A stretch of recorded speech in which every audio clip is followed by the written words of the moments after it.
Thank you for highlighting that and sharing that insight throughout our news. Thank you very much, Mr. Caramel.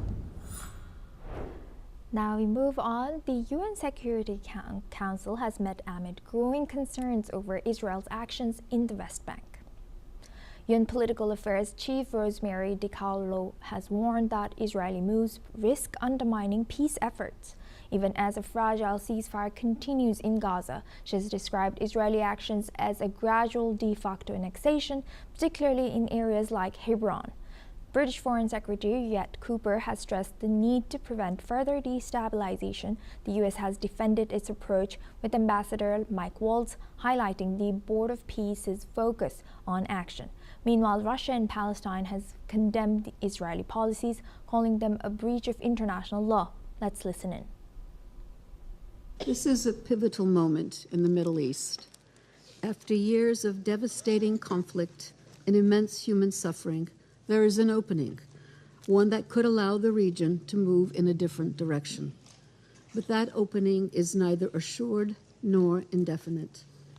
The decisions taken in the coming weeks by the parties and by members of this council will determine whether it is sustained. Our collective efforts must now consolidate the ceasefire in Gaza and alleviate the suffering of the population. We need concrete progress towards stabilization and recovery, consistent with international law, to lay the foundations for lasting peace. The Board of Peace meeting in Washington, D.C. tomorrow is an important step. Now, for this, we welcome retired Major General and Dr. Rajan Kochhar. He's a senior strategic and international affairs expert. Joins us live from New Delhi. Thank you very much, Dr. and Major General Kochhar, for joining us again. Now, looking at this once again, UN is stating a warning, yet Israel moves forward with such move and annexation of Palestinian land, indigenous land. What are we to make of this, and also what do you think Israel should and how could UN stop such? Thank you, Subal. See, the point here is that if you look at what is happening in the West Bank in the last about 1 to 2 years, you will see a pattern and you will understand why Israel is doing it right now. Last year, there were 144 Israeli settlements, which have gradually increased to 210 as of date.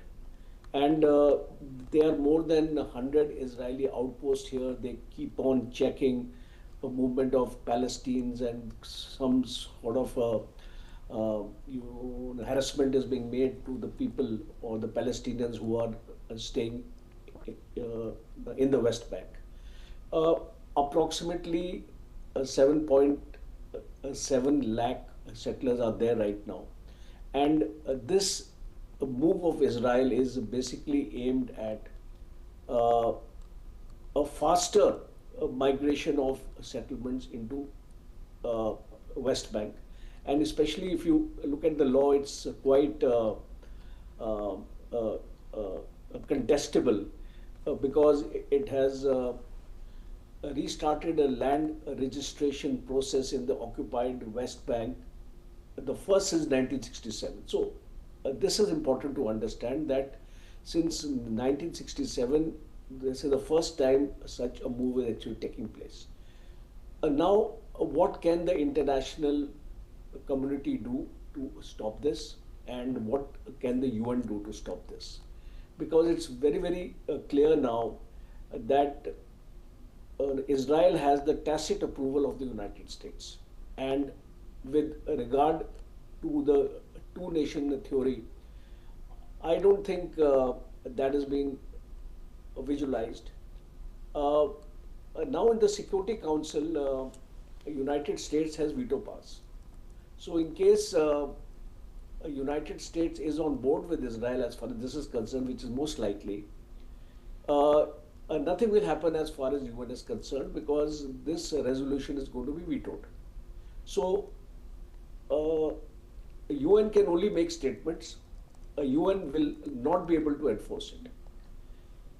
In case UN cannot enforce it, then how do we stop it?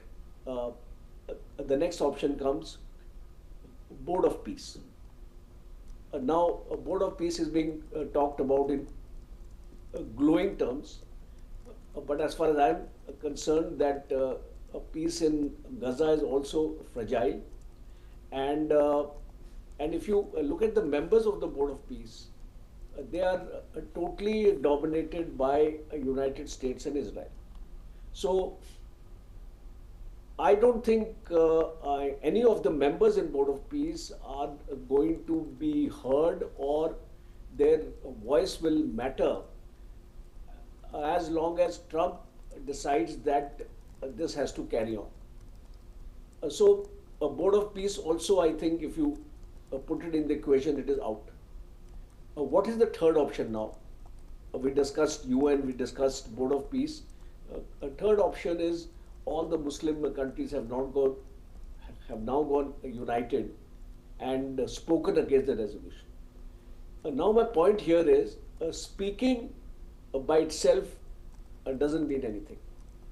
Some kind of tangible measures have to be taken, something like an emergency meeting of the Organization of Islamic Countries, GCC countries also meeting, something like that, and trying to put pressure on Israel.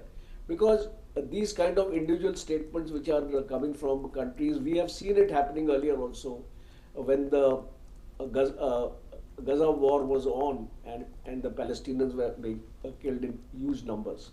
So I think ultimately there is a little which can be done here. And my last point is that there is a warlike situation happening in Iran. So Israel is taking advantage of this present situation, because the focus is on Iran as of now, and Iran also is unlikely to intervene in this present case because it has its own problems to look after. So Iran is not really bothered about the Palestinian issue any longer, because Iran has larger issues to address. Yes. So I think this is a problem here, and unfortunately I don't see any solutions to this problem as of now. Thank you very much, Major General Dr. Kochar, for sharing that. Please stay with us as we stay on this topic. Now, Israel's Foreign Minister Gideon Sa'ar has accused the United Nations of denying Jewish rights in the West Bank. Sa'ar has called the UN biased and anti-Semitic, accusing many countries of rejecting the Jewish people's historical and legal right to live in the land. He has argued that Jewish presence in the West Bank has never ceased and that international law supports Jewish settlement. Sa'ar has called it ridiculous for nations to claim otherwise, adding that no other country has a stronger claim to its land. He has warned that hostility towards Israel threatens the West and urged the UN to wake up before losing its influence. Let's listen in. Good afternoon. I came to the United Nations today, which is unfortunately infected with an anti-Israeli obsession, to speak the truth, present the facts, and defend our rights. Israel is a peace-seeking nation standing as a fortress of Western civilization. The attempts to eliminate Israel began the day it was born. We've seen over the past 2 years, actually 2.5 years, that the desire to eliminate Israel still exists and has grown even stronger. Our enemies won't succeed, but they haven't given up their goal of Israel's elimination. And make no mistake, the West is next. Jews are the indigenous people of the land of Israel. This is a well-known and documented historical fact that renders ridiculous the huge anti-Semitic attempts to undermine the Jewish people's right on its land. Now we welcome back retired Major General Dr. Rajan Kochar. Thank you very much, Major General Doctor, for staying with us. Now, building on your previous answer, you know, any of the voice in peace of board and voice, if it doesn't matter until and unless Trump agrees with them. So how do you analyze the legitimacy of board of peace if it does not make any difference, like whatever veto or powerful country can go on and give cover to, in this case, Israel? You see, Subha, the Board of Peace has an agenda, and we need to understand the agenda, that why this Board of Peace has been constituted. Because once we understand that, then I think there will be a lot of clarity. Because firstly, is that Board of Peace is presently restricted to Gaza and its matters. Though there is a mandate in the principles or in the rules of engagement which Board of Peace has been made, that they can expand its jurisdiction to other areas in times to come. But so far, I don't think any kind of a resolution has been moved in a Board of Peace to discuss the West Bank and to bring the West Bank in the ambit of the Board of Peace. So that would be a technical point to consider, because right now the Board of Peace has just commenced a peace process in Gaza. They are busy in constituting the international stabilizing force there, because that is also so far not decided. Egypt has come forward to contribute troops. Pakistan may or may not. So all these things are happening. Turkey is also in the equation. So all these things are happening there in the Board of Peace. So I think right now, it is my assessment that Board of Peace may not get involved as far as West Bank is concerned. So, and it would be a deliberate attempt also not to get embroiled into another kind of controversy, because Gaza still remains unresolved, and the Board of Peace happens to be made specifically for Gaza peace plan. And if you see that a 20-point peace plan, there is a mention of a Board of Peace. So now, West Bank issue is, let me tell you, Suma, it's not new. Yes. In the last 1 year, if you see, I give you some statistics. In the last 1 year, almost there has been an increase of almost 50% of settlements. So the design is very clear. And what the foreign minister Gideon Sar is mentioning, he is totally influenced by the hard right coalition partners, because if you see today, Netanyahu is surviving on the support of the hard right coalition partners. He doesn't have absolute majority in the Knesset.